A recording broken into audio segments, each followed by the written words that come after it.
Hi guys, welcome sa aking munting vlog. And sa video na to guys, ite-testing natin tong Plexi na rubber coating. Flexible pala yung brand niya, no? So ito guys, kung nakikita nyo guys, nag primer tayo dyan ng ng quick dry enamel. Tapos papatungan natin ito, titingnan natin kung anong magiging result, no? And guys, alug-alugin lang natin na ganyan.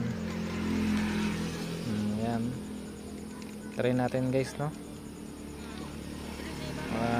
Dito sa video na to guys, ano tayo for dito, reviewing tayo dito dahil first time lang natin to nagamit. So titingnan natin kung okay siya guys, kung okay talaga siya pang textured, kung pasado ba siya talaga sa atin. Ito guys, ayan, medyo malayo lang guys yung no, para hindi masyado makapal. Tapos yung pag natin malikot dapat, no, mas malayo yung yung range natin. Kasi kapag yan tinutukan mo lang guys, ay pangit yung kinalalabasan. So kahit ano namang spray, ganun eh. So ayan, ayan, na spray na natin siyang ganyan. So okay naman guys, okay naman siya. Yun nga lang, hindi ganun ka yung hindi pa tutuyo guys, hindi pa gaano tuyo, hindi siya gaano textured. Yan guys, kung tutusin guys, okay naman yung pagka texture nya, no, kung ayaw nyo masyadong malubak. So napakaganda na rin, medyo pino yung nito guys, medyo pino yung pagka texture nya. So ito guys, pangalawa na to, no, pangalawang natin, patong natin to. Tingnan natin, tapos tinira din natin yung likod dito.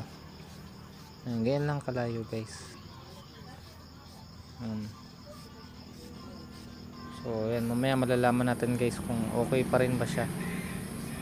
Yan, medyo pinatungan ko pa ng konti guys, tapos yung mga wala, yan, papatayuin ulit natin siya guys, no. Yan, ganyan lang natin, no.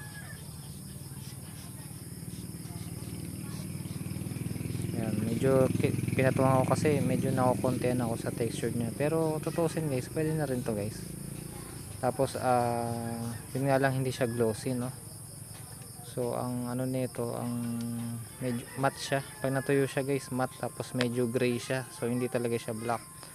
Ayan guys, so ang pinaka the best nito guys, papatungan mo ng top coat na hindi to pang finish.